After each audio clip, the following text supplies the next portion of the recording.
the port of Dubai on the Persian Gulf, the equipment for a seismic survey is unloaded. Many thousands of tons of the most advanced seismic equipment in the world from the largest and most successful seismic company in the world. This is WesternGeco on the move, moving to the site of its latest survey.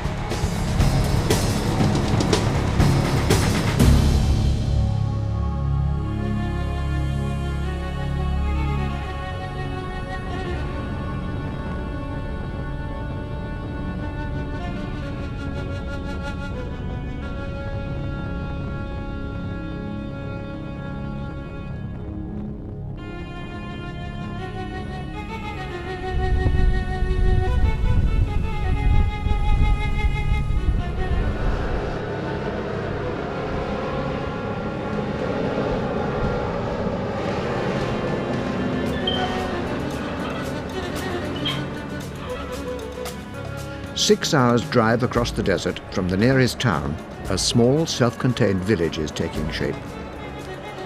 This is the site for a survey by WesternGeco. It's a rugged place, but the company is making it possible for people to live and work safely here. Very soon, this will be home to over 200 people.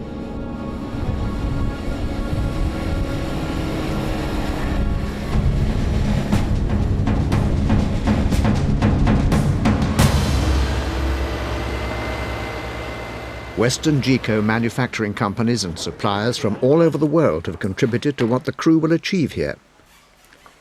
Equipment has come from Norway, France, Spain, Italy and the USA, for not one but 3 crews.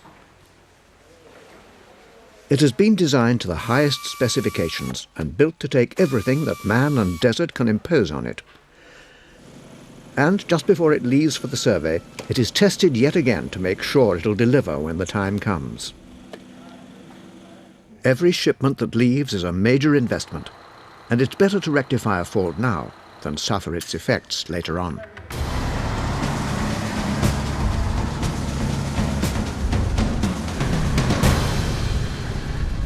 We're many kilometres from civilization, so we've got the factors of supplying water, supplying food. We have a crew of 200 people. We have to feed them, clothe them. We have to have laundry facilities, toilet facilities. To keep the crew morale up is a real challenge. You have to be able to have a little bit of a laugh and a joke and take the seriousness out of the job in the evenings when people finish the work. It's a long time to be away from home, cut off from the outside world. So it depends on the people you have. You make it into a winning team, and then morale goes with that. Signing up for membership of the crew means a work routine of 12 hours a day to ensure that the line equipment can be continually laid out, recovered and laid out again across the hundreds of square kilometres of the survey. Temperatures here often climb to 50 degrees centigrade in summer, so the workforce has to be tough and the equipment built to last. Most of the people working here, we spend a lot of time training them. People who are involved in soldering go through training courses, get certificate for soldering before they get into the actual production line. We are, of course, testing all the equipment according to the specification given by the engineering department. We bump them, shake them, dip it in water to make sure there is no water leaks. So we trust that the system we are delivering is up to the standard we are expecting it to be. As dawn breaks, everyone is reminded where they are. But as everyone prepares for the day's work, the cultural differences disappear. Nevertheless, there are other challenges to be faced. Initially, the fact that most of the people on the crew were new hires was quite a major problem. The way we got around that was introducing people to the crew slowly, where we could train them up in groups and we could concentrate on those people. And once we were comfortable with those people, we would introduce a few more and then a few more until we were happy with the level of safety awareness on the crew. We have three main areas we want to look at: is the quality, the safety and the health. So we have to spend a lot of time training, which has to be balanced out equally with getting the guys to actually know the job. So there's many long hours put in by a lot of people. Experience has shown that the way to operate most efficiently in conditions like this is to try to manage the risk out of every situation. An example is a system of stop cards, which turns everyone into a watchdog on behalf of everyone else. The culture of giving a stop card, we explain to them what they need to do if they see a problem. It's not, they're not reporting a person, they're reporting an incident. Once they've got that, that's fine. So from a labourer saying he saw a snake, you pass the word around everybody, all the crew members, and it's alerting the people as to what is in the environment. It's something management may have overlooked. If you are stung by a scorpion or if you are bitten by a snake, the most important thing to do is not to panic. Coping with the variety of languages on the crew is a very difficult thing for us, because here in the Middle East we've got 7 different languages. We've got a lot of Nepalese people, then we've got the Arabic speaking people, we've got the Filipinos, and it's very difficult to get the training across. That's actually resolved by using a form of line management where you have the key people who can actually understand the people below him. So for example, for me, I don't really need to know any Arabic or any Nepalese or any Urdu. The people who are reporting to me have those languages and actually can get that information from the people on the ground to me. What everyone on the crew needs to understand is that the overriding priority is safety. One of the most potentially hazardous activities that anyone here takes part in is driving. Driving safety is one of my personal major concerns, and also it's one of the company's. We have to monitor the driver's performance. We also have to make sure that we know where he is all the time. So we have 2 methods. One we have is the journey management system. Now this is where we track a driver going from point A to point B. The person leaving the base will call in, say he's going to leave the base station. Mitsubishi number 3 leaving camp for the recorder, 0 passengers on board. Driver name is Ken, over. Mitsubishi 3, Ken driver, no passenger, going to recorder, over. Once he gets to his location, he calls the base camp. The radio operator then logs him down as completed his journey.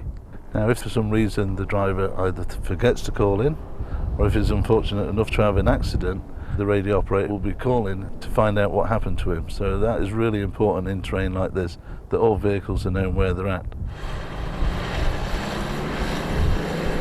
The other thing is we've got a drive right, which is in each vehicle. This is a monitor to help you look at how a driver's performing. You can gauge his average speed of what he's been doing, his top speed, his acceleration, deceleration. We can use this as a learning tool, and if we find any drivers that have any difficulties, we'll bring them to one side, we'll discuss it with them. So it's a good tool for us to use as a safety monitor and a tool for teaching people as well.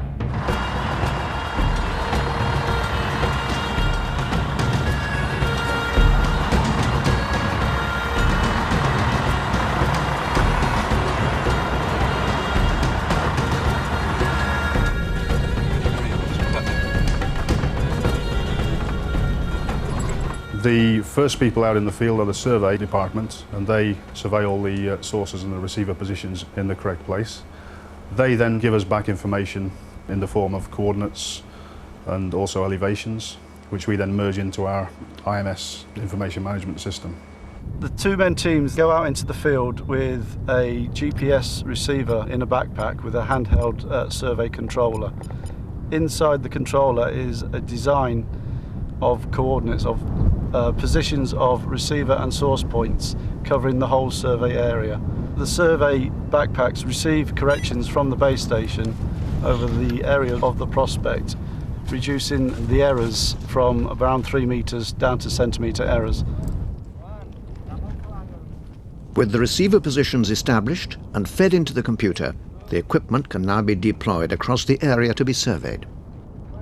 When they're laying receiver lines, they will not offset for the topography. When they're laying source positions, we have to bear in mind that a team of 5 vibrators will be following the line. So we will have to offset for bad terrain, things like sand dunes in this area. It is very important that we get the coordinates exactly the same as the surveyors. So the quality control has got to be very, very strict. In the coordinates that are given to us, we have to maintain our database so that they match totally. Because these coordinates go to the recording crew and we have to shoot the shots in exactly the correct position. State-of-the-art surveys require enormous quantities of equipment to be deployed across many square kilometres. Power is needed across the length and breadth of each spread, and for this, WesternGeco have developed a unique technology. Power units containing nickel-metal hydride batteries with integrated control and recharging electronics are supplemented by flexible photovoltaic panels. The nerve centre of the survey is the recording truck. Its reliability has been the focus of many hours' painstaking work. The recording truck is proprietary built by us, and there's a lot of racking involved in it, and we have to fit a lot of our PCs into it and do a lot of cabling, and it takes a long time when the trucks come here, maybe a few weeks, just to really do all the fine tuning of the system. In order for me to be confident that the system is going to go out to the field and be able to acquire the data in a trouble-free manner, I have to ensure that technically the system is up to specification. So the testing I'm doing here is basically running through all of the system functionality and ensuring that everything is really performing as it should be, ensuring that the software is operating correctly and that we are up to specification. The line equipment comes from many different places: Oslo, Houston, France, cables from Spain and Italy. There's quite a lot of work integrating all that and actually testing it all to the client specification.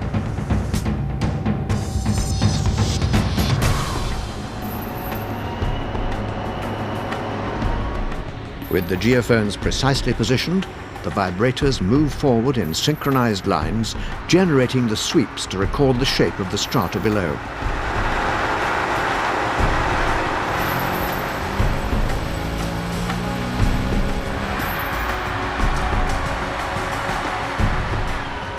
As a senior geophysicist, we're involved in the whole process from the beginning of the project, from the planning of the initial project, all the way through to the sending of the final data to the client. A big part of our job is monitoring the vibrator performance. Tests are run throughout the day on the vibrators, and we actually process those tests when they come in the evening. Each vibrator sends back a signal to the recorder called a PSS file, and those are all stored in a database, and that is delivered to us in the evenings, and we actually process all of those records just to make sure that the signal going into the ground is consistent throughout the day and that there are no problems with any vibrators at all. If we notice any abnormalities at all, then we will communicate as soon as we can with the vibrator mechanics and also the observers in the field as well.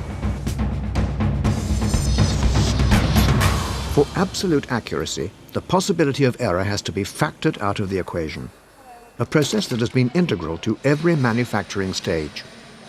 It's of little use to anybody building something which can't be manufactured, especially when we're talking about not just manufacturing a few hundred prototypes, but many tens of thousands of units over a long period. So we need to make sure the manufacturing is brought in very early at the design stage of the project. We have a lot of interaction between the software and the hardware teams. And we need to produce some hardware which is going to be configurable and can be changed by the software later on. I feel we really understand our own system. We've developed it from A till Z, and we know exactly what we're doing. It's great to see the system that you've worked on for quite a long time out there and actually shooting seismic data. The data comes to us every evening from the recording truck, and they deliver it on tapes which contain approximately 500 records. We get it delivered in a plastic bag to keep the dust out. And that is one thing that's very important in this operation here, is to keep all the data tapes very, very clean. The office here is a very clean environment, and we have to make sure that nothing gets contaminated.